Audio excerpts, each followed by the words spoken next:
Hello বন্ধুরা, কেমন আছো সবাই? সবাইকে আমার চ্যানেলে স্বাগত। তো টাইটেল দেখে বুঝেই গেছো, আজ আমি কথা বলবো হচ্ছে ব্ল্যাক বোল্টকে নিয়ে, যে মার্বেলের একটা সুপার স্ট্রংগেস্ট ক্যারেক্টার হিসাবে ধরা হয়, যার পুরো নাম হচ্ছে ব্ল্যাকেগার বোল্টেগন।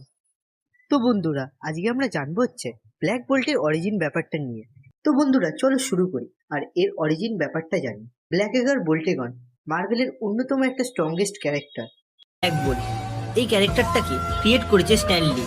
অনেক কমিকে একে ইনহিউম্যান কিং বলা হয়, আর প্রথম অ্যাপিয়ারেন্স হয় কমিক বুকে 1965-এ ফ্যান্টাস্টিক 4-এ 45 এডিশনে। ব্ল্যাক বোল্ট ক্রিয়েট করার জন্য স্ট্যানলির সাথে জ্যাকও সাহায্য করেছিল। ব্ল্যাক বোল্টের পুরো নাম হচ্ছে ব্ল্যাকেগার বোল্টাগন। এ বাস করে হচ্ছে রয়্যাল ফ্যামিলিতে। ব্ল্যাক বোল্টকে অনেক সময় রুলারও বলা হয় অ্যাটেলেনিয়ারে। ব্ল্যাক বোল্টের পিতা ও মাতা ছিল কিং আর কুইন। মার্বেল কমিক্সে ইনহিউম্যানের মধ্যে সবার উপরে যার নাম আছে সেটা হচ্ছে ব্ল্যাক বোল্ট। ব্ল্যাক বোল্টের কাছে ছোট থেকেই এনার্জি ম্যানিপুলেট অ্যাবিলিটি ছিল, যেটা সে কন্ট্রোল করতে পারতো না।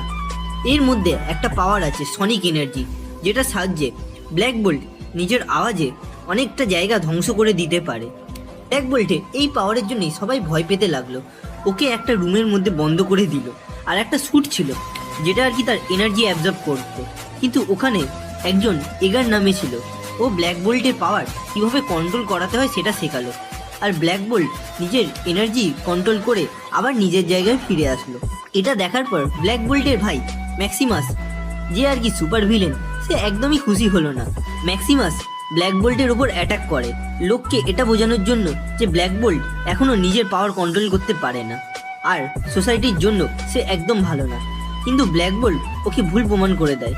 কিছুদিন পর ব্ল্যাক বোল্ট ম্যাক্সিমাসের বাজে ষড়যন্ত্রের কথা জানতে পারে, যেটা সাহায্যে সে বাইরের এলিয়েনদের সাথে যোগাযোগ করে একটা যুদ্ধের প্ল্যান করছিল।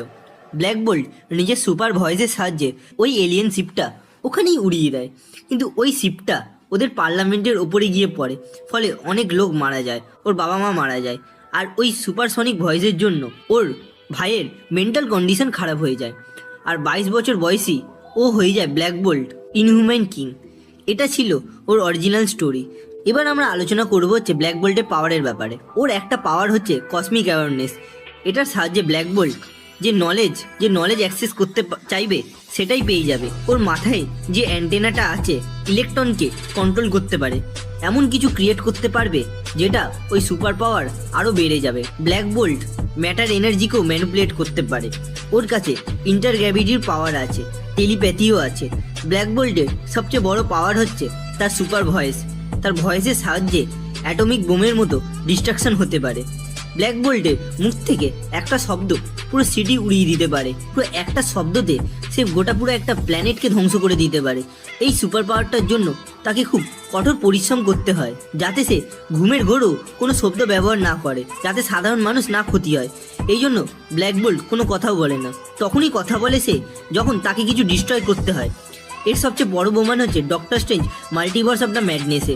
সে ডক্টর স্ট্রেঞ্জের দিকে তাকিয়ে শুধু বলেছিল আই অ্যাম সরি। ওখানে ডক্টর স্ট্রেঞ্জ পুরো ধুলোর মধ্যে মিশে গেল।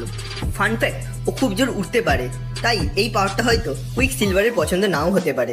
মাল্টিভার্স অফ দ্য ম্যাডনেসে অনেকেই ওকে খুব উইক সুপার হিরো ভাবে, কিন্তু বন্ধুরা একটা কথা বলে রাখি, ওই ইউনিভার্সের ইলুমিনাতি হয়তো উইক ছিল, কিন্তু মেন আর্থের যে ব্ল্যাক বোল্টের বিশাল পাওয়ার, এমনকি কমিকের ক্যারেক্টারও সে অন্যতম পাওয়ারফুল ক্যারেক্টার। বন্ধুরা, এটাই ছিল ব্ল্যাক বোল্টের পাওয়ার। ভিডিওটা ভালো লাগিয়ে লাইক করো, সাবস্ক্রাইব করে দিও, আর নোটিফিকেশন বেলটা অল করে দিও। টাটা, দেখা হচ্ছে নেক্সট ভিডিওতে।